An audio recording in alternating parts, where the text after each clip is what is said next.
Génération FM. Generation FM, the best radio. Effectivement, cet atelier de renforcement de capacité est inscrit dans le cadre d'un projet appelé EduSAMU. EduSAMU, c'est un projet d'éducation et santé mobilisé en situation d'urgence.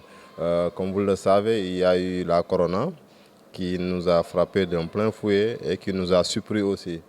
Et que nous avons constaté que le secteur de l'éducation et le secteur de la santé ont été les secteurs les plus éprouvés. Et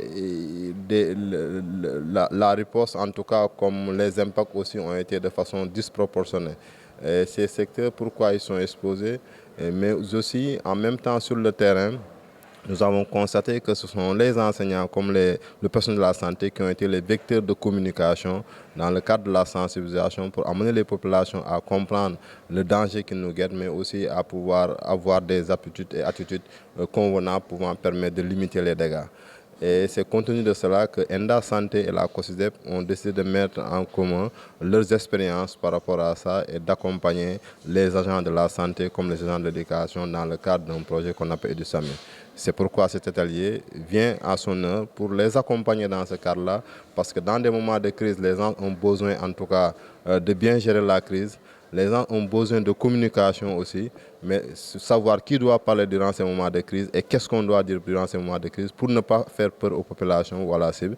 Mais aussi, c'est pendant ces moments de crise aussi qu'il faut sensibiliser les communautés qui sont impactées. C'est dans ce cadre que cette activité se tient pour renforcer les capacités des agents de santé, surtout les leaders des différents syndicats de la santé, mais aussi les acteurs de l'éducation, des responsables de ces syndicats et des chefs d'établissement.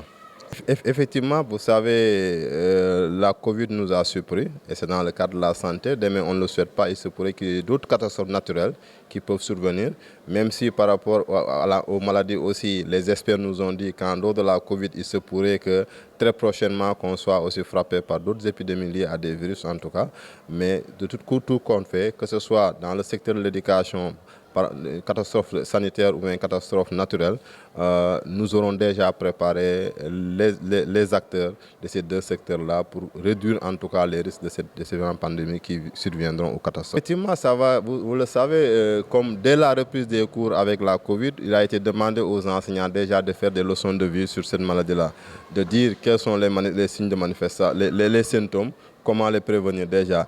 Et aussi, durant cette période aussi, tout le monde se rabattait sur les experts de la santé. Quand je dis experts de la santé, c'est le personnel de santé. C'est ce personnel-là qui, dès les premiers moments aussi, a été au niveau de la première ligne pour sensibiliser les communautés. Donc si déjà les enseignants ont cette information sur la catastrophe, ils ont ces capacités à communiquer, de savoir comment communiquer, s'ils ont ces compétences, nous pensons nécessairement que cela aura des impacts nécessaires sur la réduction des risques liés à un certain nombre de catastrophes qui surviendront certainement. Génération FM. Generation FM, the best radio.